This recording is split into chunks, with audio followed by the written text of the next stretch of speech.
Alright guys, 31 Oktober ini merupakan hari Halloween dan meskipun saya tidak merayakan Halloween ya seperti orang-orang di Amerika ataupun di Eropa ya mungkin di sana, tetapi pada kesempatan kali ini saya ingin berbicara mengenai zombie ekonomi teman-teman. Ya, saya tahu sekarang ini ada kenaikan harga yang bagus sekali ya untuk Bitcoin, untuk altcoins. Jadi saya juga tidak ingin merusak suasana kegembiraan teman-teman di sini. Hanya saja saya ingin berbagi perspektif makro di sini ya, agar kita tetap steady atau tetap berada pada posisi yang waspada gitu teman-teman.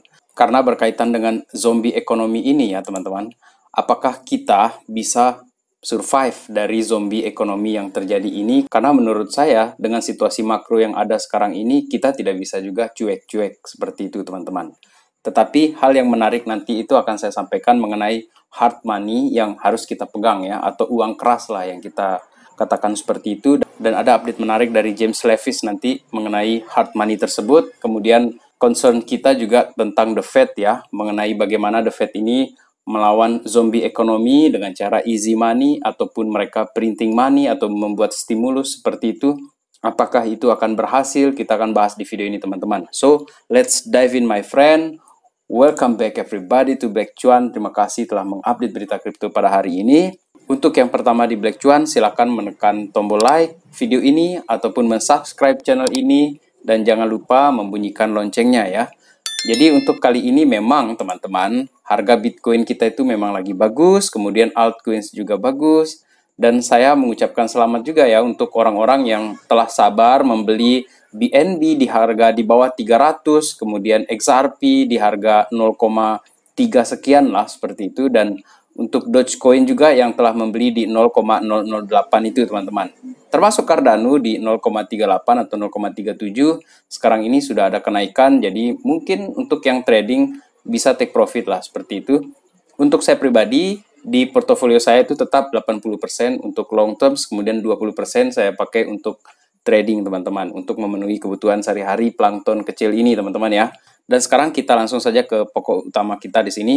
Peringatan mengenai zombie dan ekonomi collapse ya, atau bahaya ekonomi collapse. Dan alasan saya memilih dua altcoins di sini yakni Cardano dan XRP teman-teman. Tetapi saya juga akan bahas mengenai porsi-porsinya nanti ya. Dan sekarang ini kita berbicara mengenai zombie ekonomi ya. Sekarang ini sudah ada dampaknya ini teman-teman. Kalau kita lihat secara makro ya, kita coba lihat dari Jepang dulu yang pertama di sini. Jepang akhirnya terpaksa ya spending 200 miliar dolar itu untuk mengurangi penderitaan akibat inflasi itu teman-teman. Jadi dari mana lagi mereka mendapatkan uang sebenarnya di sini? Jadi kalau menurut saya sih simpelnya ya, mereka printing money lagi. Seperti itulah. Dan kalau ini terus dilakukan teman-teman, mereka terus saja melakukan ini untuk mengurangi inflasi sementara suku bunga dinaikkan, tetapi ketika membayar interest nanti mereka itu dari bonds-nya, itu mereka akhirnya terpaksa cetak uang ataupun mereka meminjam uang. Atau mereka menagih ke negara-negara yang sudah dikasih pinjaman, ya seperti negara-negara kecil lainnya gitu kan. Dan apalah daya, negara-negara kecil tadi terpaksa juga harus mencari cara sehingga terjadi juga krisis di negaranya. Seperti itu teman-teman. Dan mengenai Halloween ini teman-teman ya, karena per 31 Oktober ini kan merupakan hari Halloween di mana orang-orang itu mempercayai bahwa hantu-hantu itu terbuka gerbangnya dan akhirnya dia berada di bumi sekarang ini. Tetapi ada hantu yang lebih nyata di sini yang dinyatakan oleh James Levis ya di sini. Dia katakan Happy Halloween, tetapi dia menulis ini di substacks.com ya. Dia menyatakan Halloween Edition The Zombie Sovereign's Apocalypse. Seperti apa? Sekarang inilah poin utama yang ingin saya jelaskan di sini teman-teman. Ini merupakan edisi Halloween teman-teman, The Zombie Sovereign's Apocalypse menurut James Levis di sini ya. Today's Bullet. Jadi di sini peluru hari ini. What's a Financial Zombie, kemudian G7 Zombieland, kemudian Zombie Sovereign's Apocalypse, dan terakhir Zombie Safe Haven. Jadi artikel ini terinspirasi dari tweetsnya Jennifer Rocks Dexter ya, CFA. Jadi untuk sekarang ini interest atau bunga ya yang harus dibayarkan oleh Amerika Serikat itu sekarang sudah menuju ke 1 triliun dolar teman-teman. Ini chartnya nih. Seperti ini, kenaikan terus dia. Jadi untuk bunga yang harus dibayarkan oleh Amerika ini cukup besar ya dari tahun ke tahun. Jadi untuk tahun ini peningkatannya itu sudah double teman-teman. Double, nearly doubled in the last 2 years and rapidly approaching to $1 trillion per tahun. Jadi sekarang ini sudah mendekati $1 triliun seperti dikatakan tadi. Kemudian bagian keduanya di sini adalah what's financial zombie ya. Jadi apa sih sebenarnya financial zombie itu? Jadi sebenarnya ini merupakan istilah slang yang dibangun oleh James Levis ya. Karena yang lebih terkenal itu adalah zombie company atau perusahaan-perusahaan zombie. Kita jelaskan dulu sebentar mengenai zombie company di sini ya. Jadi perusahaan zombie itu merupakan perusahaan yang mampu membayar interest payment mereka ya atau bunga mereka, dan mereka itu tetap bisa beroperasi tetapi tidak cukup untuk membayar hutang mereka yang sebenarnya, teman-teman. Sehingga mereka terus meminjam lebih dan lebih, terus saja mereka minjam, dan bahkan mereka ini keluar dari krisis yang satunya masuk ke krisis yang satunya. Tapi mereka terus saja mencoba untuk operasi, tetapi akhirnya kolaps, tumbang, benar-benar tumbang. Dan salah satu contoh di sini yang sudah pernah terjadi itu adalah untuk perusahaan ya. Di sini ada AMC, kemudian ada GameStop, Peloton, dan Snap, teman-teman. Tetapi yang membuat James Levis di sini betul-betul ketakutan sampai tidak bisa tidur itu sebenarnya bukan perusahaan-perusahaan zombie, teman-teman. Tetapi ada yang namanya gigantic in-depth beast. Jadi ini adalah monster yang luar biasa besar atau institusi atau bahkan dia disebut sebagai negara di sini. Saking besarnya mereka bisa membuat ketakutan negara-negara lain. Karena mereka kalau sudah jadi zombie, mereka gigit negara lain, jadi zombie juga negara lain. Seperti itu. Dan di bagian kedua inilah mereka menyebutnya G7 Zombieland. Jadi sebenarnya yang dia katakan di sini bukan G20 ya, karena di G20 itu kan isinya masih Indonesia, seperti itu. Jadi yang berkuasa di sini, yang kuat di sini itu ada 7 negara, yang termasuk ke dalam G7 ya, atau gengnya lah. Gengnya G7 seperti itu. Di sini ada UK, kemudian Jerman, Prancis, Italia, Jepang, Kanada, dan terakhir Amerika Serikat itu sebagai anggotanya, teman-teman. Kalau kita lihat di sini ya dari grafiknya dia ini untuk perbandingan saja ini mengapa James Levis menyatakan ini negara akan menjadi negara zombie atau bahkan sudah jadi zombie, teman-teman. Kita lihat dari utang mereka ya terhadap GDP itu ya. Yang paling besar ini adalah Jepang, teman-teman. Seperti kita bahas tadi. Kenapa akhirnya Jepang spending uang yang cukup banyak ya? Karena utang mereka terhadap PDB itu sebesar 259%. Sementara Amerika yang dikatakan kuat saja itu sudah punya 128%. Bahkan kalau sekarang ini dikatakan ya, bahwa dia itu sudah hampir ke 140%, teman-teman, untuk utangnya Amerika. Utang mereka terhadap PDB. Jadi, utang mereka lebih besar daripada penghasilan mereka per tahunnya, teman-teman. Kemudian yang paling penting harus kita perhatikan di sini adalah defisit terhadap GDP itu, teman-teman ya. Di sini Amerika itu yang paling tinggi defisitnya, teman-teman. Jadi dia minus 10,91%. Jadi defisit minus 10,91% ini artinya adalah persentase dari GDP ya. Jadi sejumlah uang yang terus saja hilang setiap tahunnya itu versus the gross productivity atau berlawanan dari PDB mereka, teman-teman, dari produksi mereka. Dan itu yang mereka tidak bisa bayarkan utang itu, teman-teman. Sehingga mereka terus saja beroperasi meskipun dalam keadaan defisit seperti itu. Dan mereka ini terus saja meminjam dari tahun ke tahun, terus saja akan dipinjam. Jadi skenario ini seperti skenario yang tidak akan selesai ataupun serial film yang tidak selesai-selesai itu, teman-teman. Oleh karena itu, by definition, they are all zombie.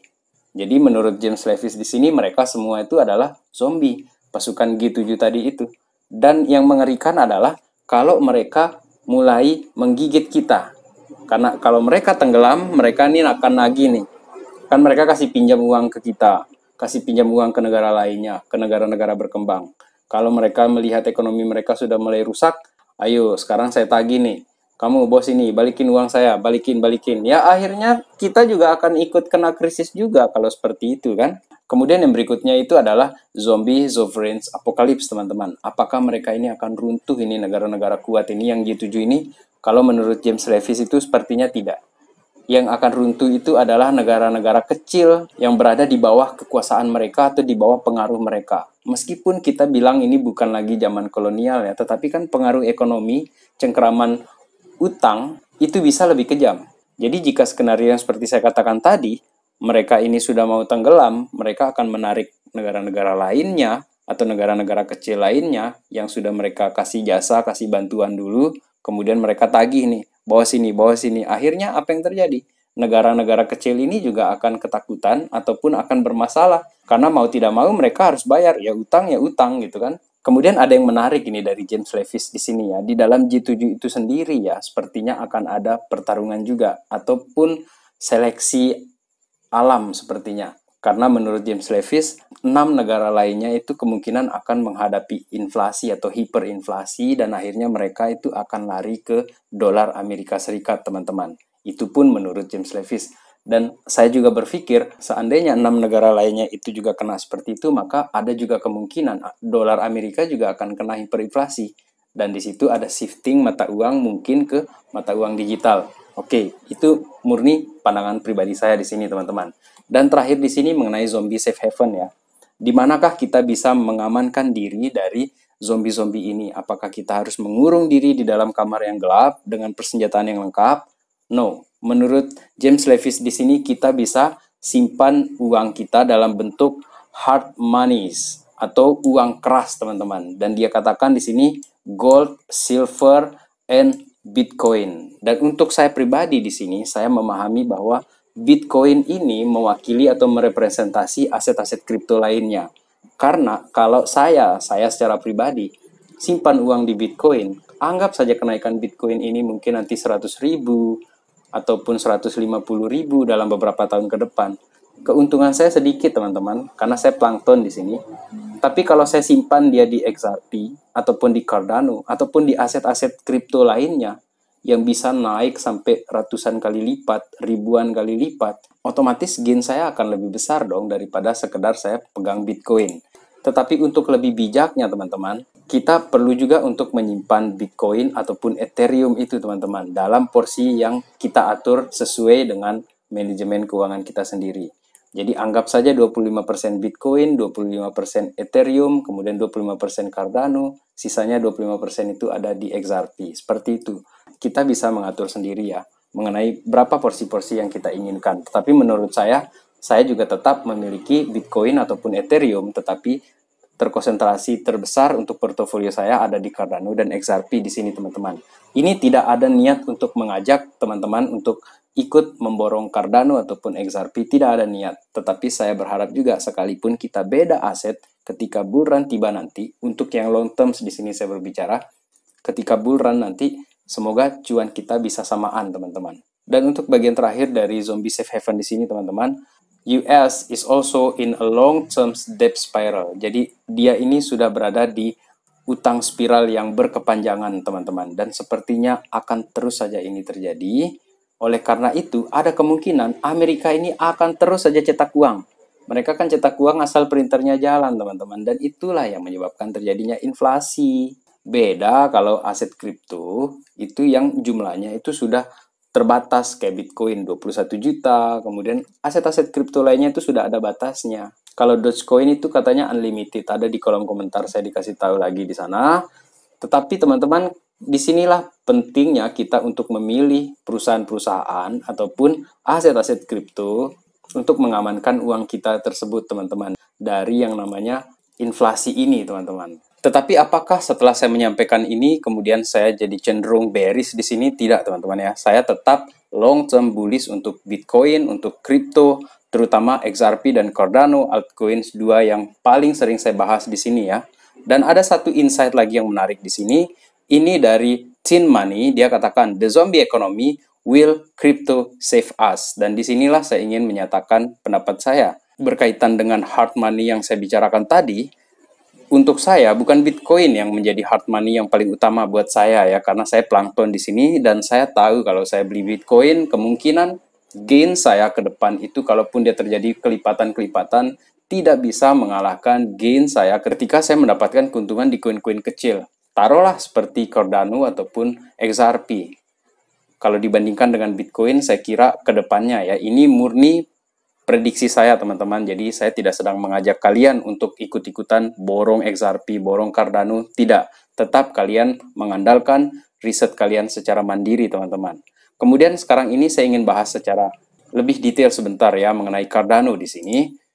Cardano ranks second in terms of money inflow in layer 1 blockchains. Jadi untuk layer satunya blockchains yang terbaik itu memang masih di Ethereum, teman-teman. Tetapi sekarang ini Cardano sudah berada di level kedua. Artinya meskipun diejek ini koin, nggak ada masalah. Karena menurut saya juga kalau kita investasi itu kan berdasarkan apa yang kita yakini dan apa yang kita pelajari. Sehingga menurut saya bolehlah kita beda koin di sini teman-teman, beda aset sama sekali, tetapi saya tetap berharap agar suatu saat nanti ketika bull run datang kita bisa cuan samaan meskipun beda aset.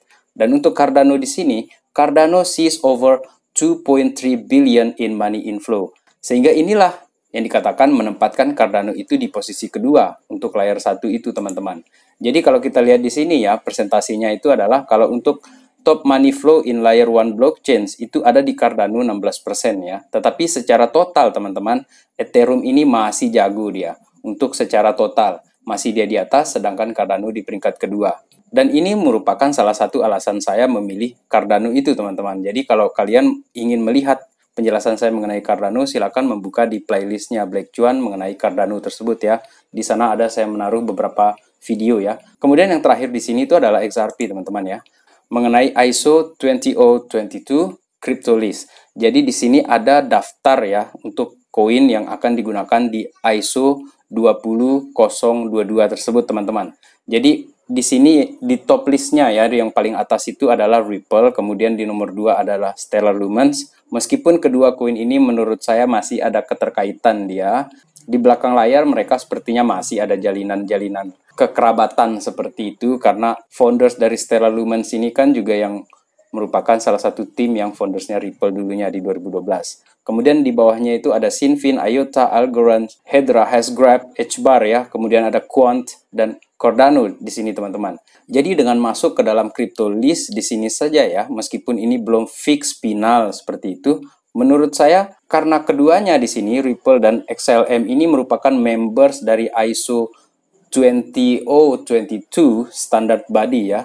Yang lainnya ini masih compliant, kemudian rumored to be compliant. Jadi di sini sesuai untuk ISO, kemudian yang dua ini sudah jadi member teman-teman. Masa sih didahulukan yang bukan member? Kan logikanya seperti itu. Tetapi apapun yang terjadi nanti kan kita tidak tahu nih mana yang lebih dipilih nanti oleh ISO 20022, kita akan lihat teman-teman. Dan sebagai kesimpulan saya di sini teman-teman ya, untuk long term saya akan tetap menjagokan dua koin ini meskipun secara bijak ya, untuk portofolio itu harus ada Bitcoin kemudian Ethereum, barulah altcoins yang lainnya.